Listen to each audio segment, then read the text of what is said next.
Hello అండి, welcome back to our channel. ఈరోజు story అందాల రాక్షసి ఎపిసోడ్ 52. ఇక స్టోరీలోకి వెళ్తే, ఎందుకంటే నువ్వు బ్రతికున్నా అంటే బ్రతకడానికి అవసరమైన గుండె నీది కాదు కాబట్టి, అది నా ఆశిక గుండె కాబట్టి, ఆ గుండె కొట్టుకునేది కేవలం నా కోసం మాత్రమే కాబట్టి నిన్ను చూసి హృదయం చలించింది అంటూ ఆయుష్ మహల్ మొత్తం దద్దరిల్లేలాగా గట్టిగా అరుస్తాడు.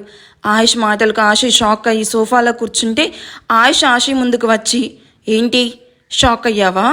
నీకు నీ ఫ్యామిలీకి మాత్రమే తెలిసిన ఈ హార్ట్ ట్రాన్స్ప్లాంటేషన్ గురించి నాకెలా తెలిసిందనా ఆశ్చర్యపోతున్నావు? నీ గురించి నాకు మొత్తం తెలుసు. ఎందుకంటే నీకు గుండె దానం చేసింది నా సర్వస్వం, నా ఊపిరి, నా ప్రాణానికి ప్రాణమైన నా భార్య ఆశిక. తను చనిపోతూ కూడా తన వల్ల మరొకరి ప్రాణం నిలబెట్టాలి అనుకునే దేవత నా ఆశిక. అందుకే తను చనిపోయినా వేరే వాళ్ళ రూపంలో తను బ్రతకాలి అనుకుని తన అవయవాలన్నీ దానం చేసి అందరి మనసుల్లో ఇప్పటికే బ్రతికే ఉంది. నీకేం తెలుసు నా ఆశిక గురించి? ఇవాళ నువ్వు ఇలా ప్రాణాలతో బ్రతుకున్నావంటే కారణం నా ఆశిక. తనే లేకపోయి ఉండుంటే తనకంటే ముందు నువ్వే చనిపోయి, ఇప్పటికి నువ్వు చనిపోయి కూడా 5 సంవత్సరాలు దాటేది అంటున్న ఆయుష్ వైపు ఆశి నీళ్లు నిండిన కళ్ళతో చూస్తుంది. మీ ఇద్దరి రూపాలు మాత్రమే కాదు, మీ ఇద్దరి హార్ట్స్ కూడా కలిసాయి. అందుకే ఎవరి హార్ట్ మ్యాచ్ కానీ నీకు నా ఆశిక హార్ట్ మ్యాచ్ అయ్యింది. తను చనిపోతున్న టైంలో కూడా డాక్టర్ నీ గురించి చెప్పగానే ఆ స్థితిలో కూడా నీకు హార్ట్ ఇవ్వడానికి తను రెడీ అయ్యి నన్ను ఒప్పించి నీకు హార్ట్ సర్జరీ జరిగేలాగా చేసింది. కానీ ఇక్కడ మీ ఇద్దరికీ తెలియని విషయం ఏంటంటే నీకు ఆశీ గురించి, అలాగే ఆశీకి నీ గురించి అస్సలు తెలియదు. అంతేకాదు, సర్జరీ జరుగుతుంది నీకే అని మాకు ఎవ్వరికీ తెలియదు. ఆశిక చనిపోయింది అన్న బాధలో మేము ఎవరం ఆశిక గుండె ఎవరికి సర్జరీ చేశారో కూడా తెలుసుకోవాలి అని అనుకోలేదు. అండ్ నీ గురించి మా ఎవ్వరికి ఐడియా కూడా లేదు. కానీ ఈ మధ్య నీ గురించి ఆ సర్జరీ చేసిన డాక్టర్ ద్వారా విషయం తెలుసుకొని అప్పటి నుంచి నీ గురించి వెతకడం మొదలు పెడితే నువ్వు నిషాన్ని పెళ్లి చేసుకోబోయే అమ్మాయిగా కనిపించావు. ఆశి ఆయుష్ వైపు చూస్తూ పైకి లేచి నిల్చుకొని, నాకు నిజంగానే ఆశికాని గుండె ఇచ్చిందని తెలియదు ఆయుష్ గారు. ప్లీజ్ నన్ను క్షమించండి.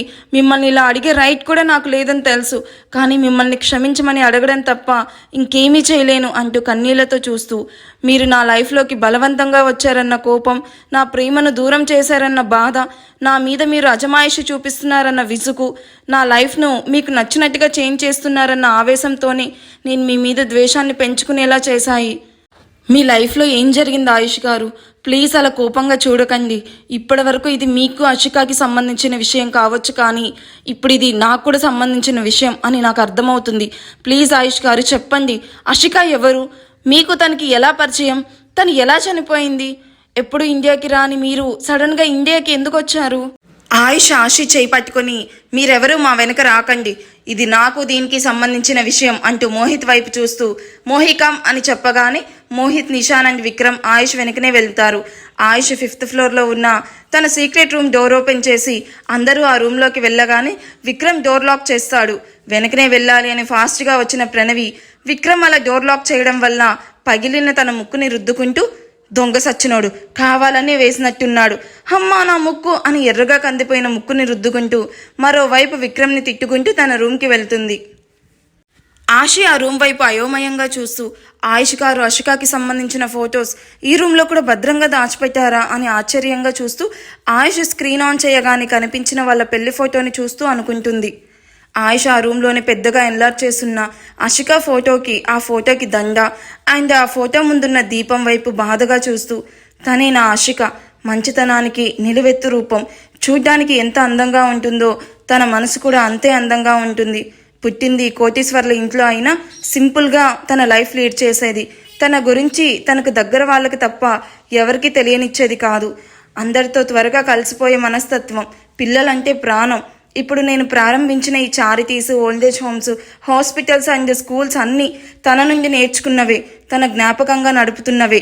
నాకు ఆశిక అంటే ప్రాణం. ఎంతంటే తన కోసం నా కుటుంబాన్ని కూడా వదులుకున్నాను. ఆశి ఆయుష్ వైపు షాక్ అయి చూస్తూ, ఏంటి ఆయుష్ గారు మీరు చెప్పేది? ఆశిక కోసం మీ ఫ్యామిలీని వద్దనుకున్నారా? నేను ఆశికాని మ్యారేజ్ చేసుకోవడం ఇంట్లో ఎవరికీ ఇష్టం లేదు. నాకు ప్రణవితో మ్యారేజ్ చేయాలి అని అందరి కోరిక. నాకు అది ఇష్టం లేదు, నాకు అది నచ్చలేదు. ఎందుకంటే నాకు నిషాన్ ఎంతో, ప్రణవి కూడా అంతే. తనను ఎప్పుడూ అలా చూడలేదు. ప్రణవిను నా బాధ్యత అనుకున్నాను. అందుకే తనను నాతో పాటు తీసుకుని వెళ్ళి జాగ్రత్తగా ఒక తండ్రిలాగా ప్రతి విషయంలోనూ తనకి తోడుగా ఉండి పక్కనే ఉన్నాను. కానీ ప్రణవి నేను తన మీద చూపించిన అభిమానాన్ని ప్రేమ అనుకుంది, నా మీద ఇష్టాన్ని పెంచుకుంది. అదే విషయాన్ని అందరికీ చెప్పి ఒప్పించింది. అప్పుడే నేను ఆషికా గురించి చెప్పేసరికి ఇంట్లో ఎవ్వరూ ఒప్పుకోలేదు. పైగా ఆషికా గురించి డాడ్ తప్పుగా అర్థం చేసుకొని మాట్లాడాడు. అది నేను అస్సలు భరించలేకపోయాను. మేం కావాలా తను కావాలా అని అడిగాడు. నేను ఎటూ తేల్చుకోలేని స్థితిలో పడ్డాను. అటు నన్ను ప్రాణంగా ప్రేమించిన ఆషిక, మరోవైపు నా మీదే ప్రాణాలు పెట్టుకుని బ్రతుకుతున్న నా పేరెంట్స్, ఇద్దరిలో ఎవరు ముఖ్యమన్న ప్రశ్నకు నా దగ్గర సమాధానం లేదు. కానీ అమాయకమైన ఆషిక మొహం గుర్తు రాగానే మరోమారు మాట్లాడకుండా నాకు ఆషికానే ఇంపార్టెంట్ అని చెప్పి నా ఫ్యామిలీతో కూడా నాకున్న బంధాన్ని కూడా తెంచుకొని ఆషికాతో న్యూ ఫ్యామిలీ స్టార్ట్ చేశాను. ఆయుష్ గారు, మీరు చెప్పే ఒక్కో విషయం వింటుంటే నాకు బుర్ర గిర్రున తిరుగుతుందండి. ఇలా ముక్కలు ముక్కలుగా కాకుండా అసలు మీ కథ ఏంటి, మీరు ఎలా కలుసుకున్నారు, మీ లైఫ్లో అసలు ఏం జరిగింది కొంచెం క్లియర్గా చెప్పండి ప్లీజ్. మీ గతం ఇప్పటికీ నాకు ఒక మిస్టరీలానే ఉంది. అది నీకు మాత్రమే కాదాషి, మన రీడర్స్కి కూడా అంతే మిస్టరీగా ఉంది. ఇంకా చెప్పాలంటే కొంతమంది ఇంకా ఆషిక ఉందా అంటే నమ్మలేకపోతున్నారు. సో నీకు మాత్రమే కాదు, మన స్టోరీని ఆదరిస్తున్న అందరికీ కూడా ఆయుష్ ఆషికాల లైఫ్లో ఏం జరిగిందో తెలియాలి. దానికంటే ముందు నీకు ఆయుష్ గురించి తెలియాలి అంటూ మోహిత్ అందరి వైపు చూస్తూ పైకి లేచి నిల్చుకొని ప్యాంట్ పాకెట్లో చేతులు పెట్టుకొని చెప్పడం మొదలు పెడతాడు. ఆయుష్ వర్మ సూర్యదేవ్ అండ్ రాగిణీల ఏకైక సంతానం. వర్మ ఎంపైర్స్కి ప్రిన్స్ పుట్టడమే గోల్డెన్ స్పూన్తో పుట్టాడు. తను చిటిక వేస్తే చాలు అన్ని బెడ్ మీదకే తెచ్చిపెట్టేవాళ్ళు. ఇంటి నిండా పని వాళ్ళు, కాలు కింద పెట్టకుండా చూసుకునే అమ్మా నాన్న. రాయల్ ఫ్యామిలీలో పుట్టడం అండ్ ఐశ్వర్యంలో పెరగడం వల్ల ఆయుష్కి చిన్నప్పటి నుండి గర్వం ఎక్కువ. దానికి తోడు అత్తయ్య గారాభంతో ఎవరి మాట వినకుండా ఎవరిని కేర్ చేయకుండా పెరిగాడు. కృష్ణదేవ్ బాబాయ్ అండ్ మామయ్య క్లోజ్ ఫ్రెండ్స్ మాత్రమే కాదు, వాళ్ళ స్నేహాన్ని బంధుత్వంగా మార్చుకోవడానికి ఒకరి చెల్లిని మరొకరు చేసుకున్నారు. అంటే కృష్ణ బాబాయ్ చెల్లి అయిన రాగిణి అత్తను, మామయ్య అండ్ మామయ్య చెల్లి అయిన కావేరి పిన్నిను బాబాయ్ చేసుకున్నారు. ఇద్దరు పెళ్ళిళ్ళు జరిగిన తర్వాత అందరూ కలిసి ఒకే ఇంట్లో ఉంటూ తమ వ్యాపారాలను అంచెలంచెలుగా పెంచుకుంటూ కొన్ని వేల కోట్లను సంపాదించారు. ఆయుష్ పుట్టిన తర్వాత మామయ్యకి కలిసొచ్చిందని మామయ్య ఆయుష్ను నేల మీద కాకుండా గుండెల మీద పెట్టుకుని పెంచారు. అంతా ఆనందంగా ఉన్న టైంలో ప్రణవి పుట్టిన సంవత్సరంలోనే కార్ యాక్సిడెంట్లో కావేరి పిన్ని చనిపోవడం అండ్ కృష్ణబాబాయ్ చిన్న చిన్న దెబ్బలతో ప్రాణాలతో బయటపడ్డారు.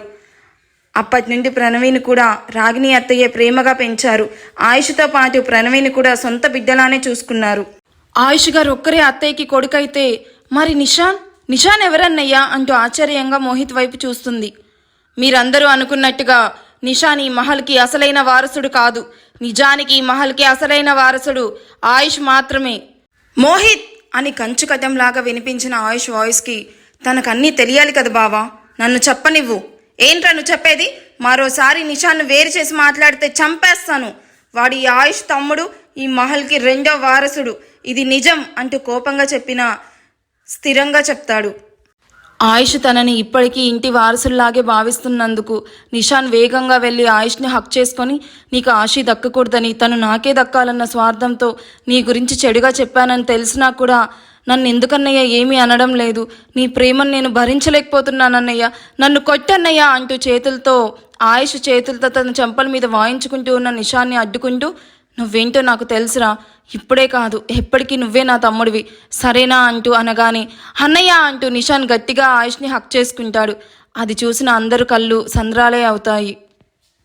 అబ్బా, సెంటిమెంట్ బాగా ఎక్కువైపోయింది కదా. సరే, ఈ ఎపిసోడ్ ఎలా అనిపించిందో నాకు కామెంట్ చేయండి. అండ్ నాకు లీవ్ కావాలండి, August 6th and August 9th.